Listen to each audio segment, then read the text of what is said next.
Саламатсыздарбы, урматтуу төрага, урматтуу депутаттар.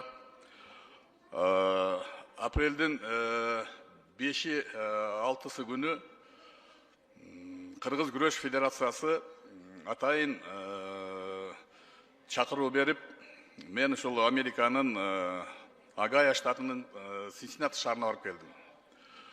Ал жерде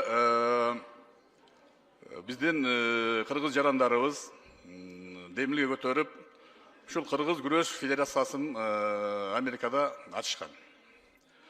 Ошол федерациянын ачылгандыгына байланыштуу булар Америкада биринчи жолу Кыргыз күрөш боюнча Американын ачык биринчилигин өткөрүштү. Мен эмнеге көңүл бургум келет, урматтуу депутаттар?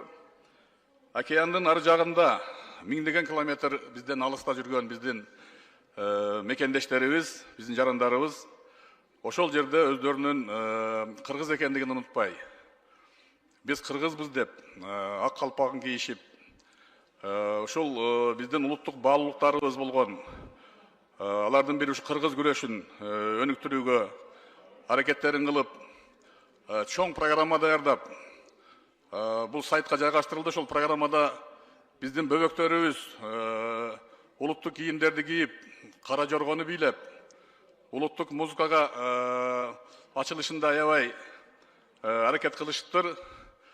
Бул жерге ошол штаттын Синсиннати шаарындагы спорт башчылары келип катышты. Кыргыз күрөшүнүн ошол Америкадагы федерациянын президенти өзү күрөшүп жүргөн, ушул Американын чемпиону болгон Американын жараны. Буну мен эмнени айткым келет?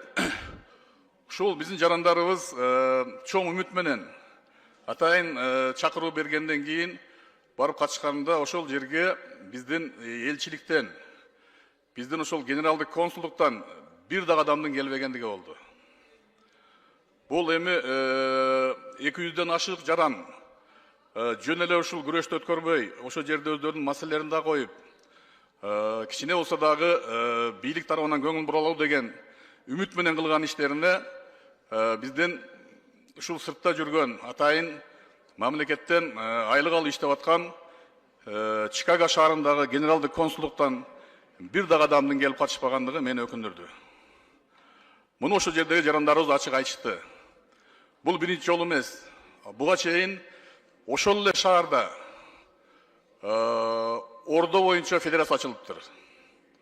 Бул дагы ошол биздин улуттук оюнубуз, кыргыздын. Улуттук оюнду булар жайылтууга чоң салым кошуп атышат. Өздөрүнүн демилгеси менен, өздөрүнүн акча каражаты менен. Ошого салым кошпосо дагы барып моралдык колдоо көрсөтүп, кандайсыңар деп сурап койгондун өзү алар үчүн чоң белек. Мен суранат элем, биздин тармактык комитет атайын ушул генералдык консулдуктун ишин караганда Чикаго шаарындагы ушул маселеге көңүл бурсаңыздар.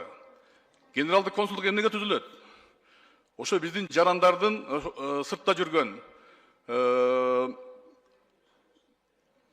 укугун коргоо үчүн, ошолорду угуу үчүн.